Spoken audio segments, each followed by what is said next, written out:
Ainda sobre economia, a inflação ultrapassou o teto da meta em janeiro e atingiu o maior índice dos últimos 12 anos.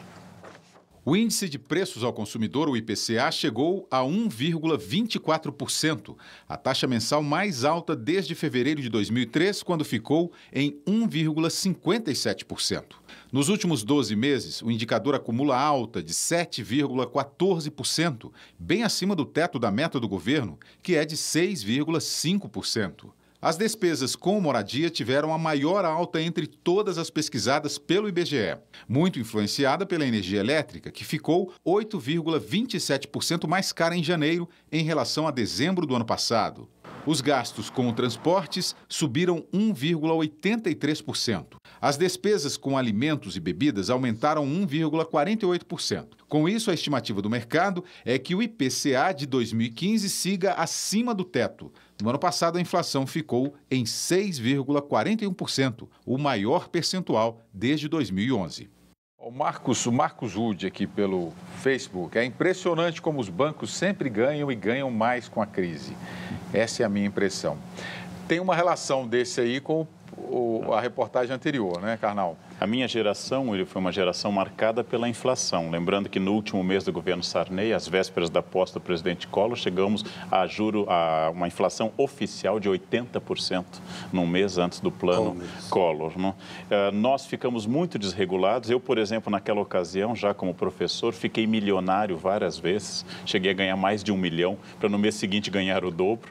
E é uma coisa que meus alunos nem entendem, o que era um investimento à noite que eu resgatava pela manhã com juros, ou seja, um overnight. É quase incompreensível hoje. A volta da inflação ajuda a desregular a capacidade de ordenação. Uma economia estável ajuda a regular o que você ganha hoje, que vai ganhar mês que vem e quanto gastará. Não temos essa tradição e ela tende a piorar. Interessante a observação do Rubens Scrivillone aqui pelo Twitter. O problema não está só no varejo, mas todo país emergente demanda de crédito para novos empreendimentos de expansão.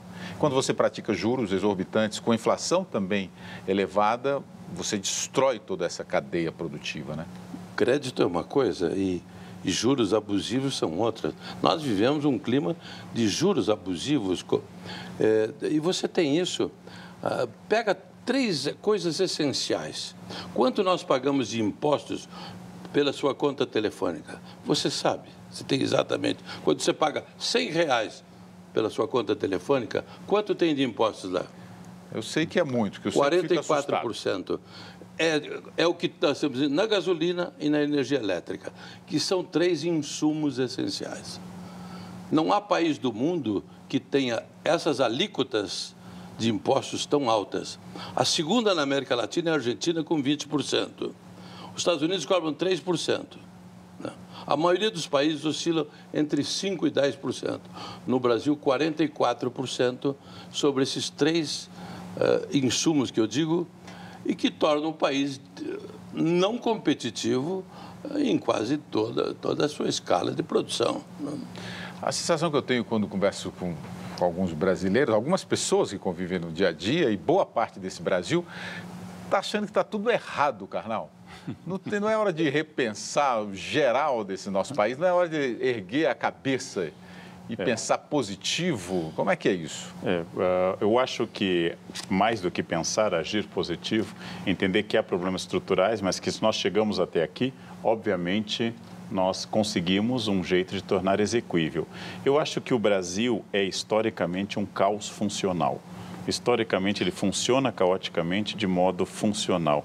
Estrangeiros que observam o nosso trânsito, estrangeiros que observam esses escândalos, que em qualquer país europeu ocidental teria derrubado qualquer governo, aqui não apenas não derruba, como reelege.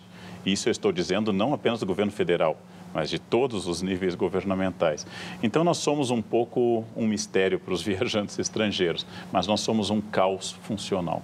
Mas, num caso de corrupção, professor, o Collor, por uma elba, foi levado ao impeachment. O que aconteceria num caso que os escândalos assumiram essa proporção no Brasil? Este, para mim, é um problema na medida em que, se o escândalo atinge todos os níveis, todos os governos e todos os tipos, nós começamos a entrar numa era de impunidade, porque se punir um, vamos ter que punir praticamente todo mundo, né? Me preocupa quando, desde o presidente reeleito do Senado até o novo presidente da Petrobras, de um amplo espectro político e não apenas de um partido, todos eles implicados em processos e escândalos. Não haverá, como pensava Rui Barbosa, um momento em que as pessoas honestas não vão deixar de sentir vergonha de serem honestas, a risco da honra. Não haverá um momento que a gente não encontre neste país um administrador que não seja ladrão. Esse acho que é um desejo nacional. Mas lembrando que não estamos numa ditadura. Estes elementos do Executivo e do Legislativo são eleitos pelo voto popular e livre.